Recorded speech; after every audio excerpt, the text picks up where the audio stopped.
Hey y'all, Crystal here. I got another cooking demo, that's demonstration, not demolition, for my sister. Cooking demonstration video for you. Today we're gonna sear some meat. We're gonna make us some burgers on the stovetop, which this is something that not everybody does. Some people only think you can cook burgers on the grill. You can cook them on the stovetop, and they can be pretty darn tasty. So that's what we're gonna do today. So one of the first things that I'm gonna do, I've got my burger patties all formed over here, which you'll see in just a second. And first thing I'm gonna do, I've got my large skillet on my large burner, and I'm gonna turn that burner up on high, and then I'm gonna let that pan heat up. So I think this is probably the biggest mistake that people make when they're trying to sear meat and they don't get a good sear on their meat. You're probably just not letting the pan heat up enough before you add the meat.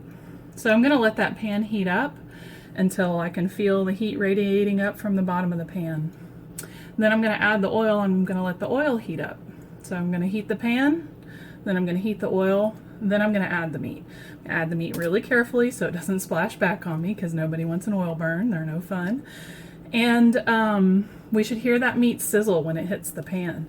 That's what's gonna give it that really great sear, is that heat. So you want to listen for that sizzle. If it doesn't sizzle, your pan is not hot enough. We're getting close. I'm going to go ahead and grab my cooking fat. For high heat cooking, I like to use coconut oil, so that's what I'm going to use here.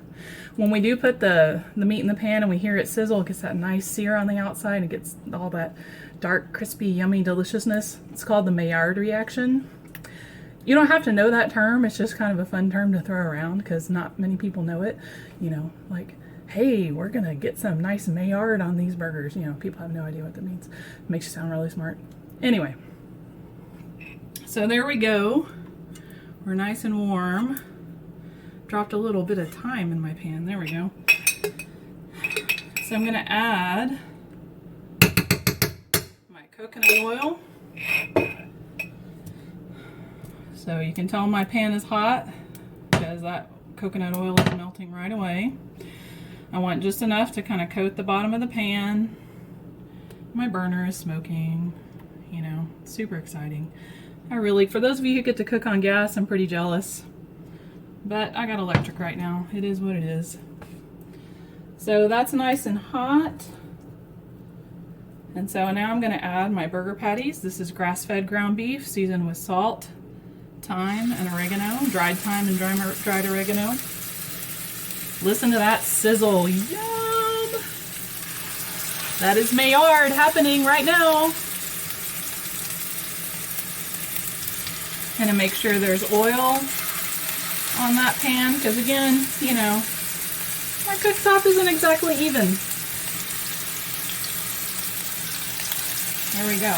So I'm going to kind of roll that around really carefully, really gently. You don't ever want to let that oil splash up onto your face. Super hot, super, super painful.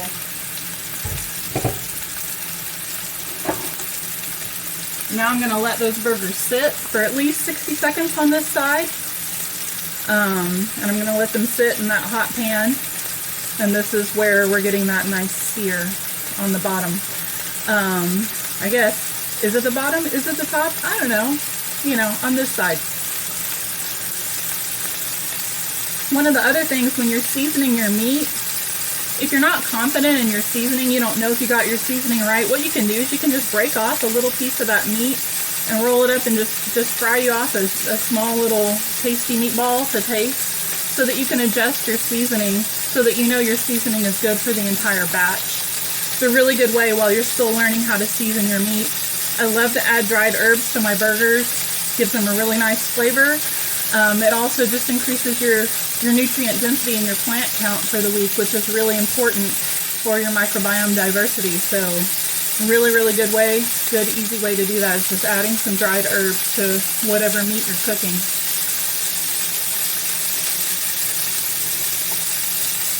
Alright, these guys getting happy in here, as Emerald would say. You can kind of, if you want to peek, you can peek.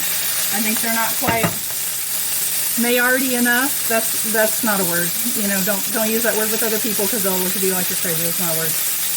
I make up words sometimes. I'll try to let you know when I make up words so that, you know, you don't look stupid. I'll just look stupid to you and that'll be fine.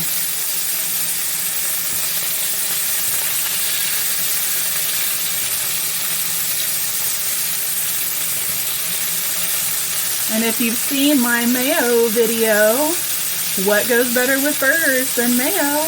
I mean, you know, get you some nice sweet potato fries that you can just cook up in the oven. Super easy. Yummy, yummy, yummy. Make you some homemade pickles. Good stuff, y'all. All right, here we go. Look at that. See that nice sear?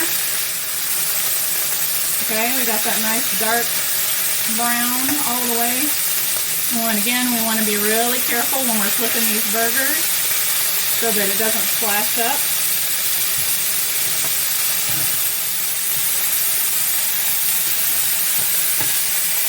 And then again, you're going to let them cook on the other side so we get a nice even sear on the other side.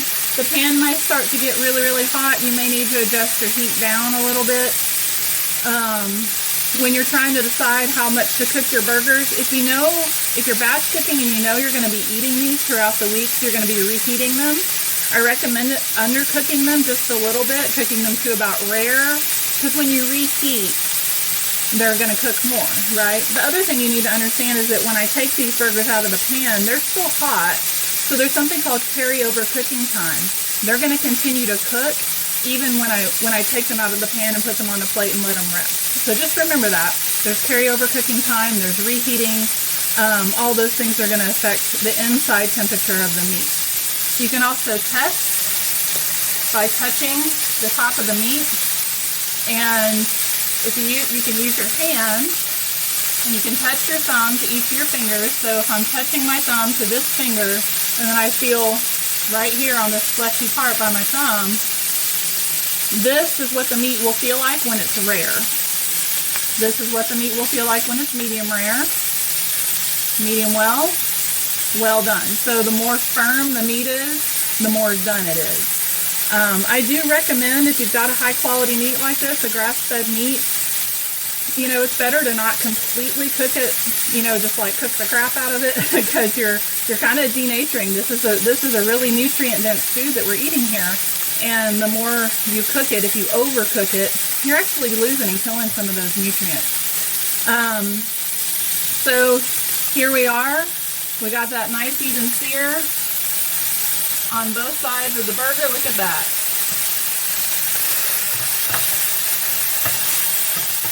There you go. Nice even sear all the way around. I'm going to go ahead and turn off my stovetop. Take these, put them on a plate, let them rest, let them cool before I put them in the fridge. So there you go. There's searing meat making stovetop burgers. Let me know what you think. Let me know what else I can help with. What else do you want to learn how to do in the kitchen? Have a great day, y'all. Talk to you soon.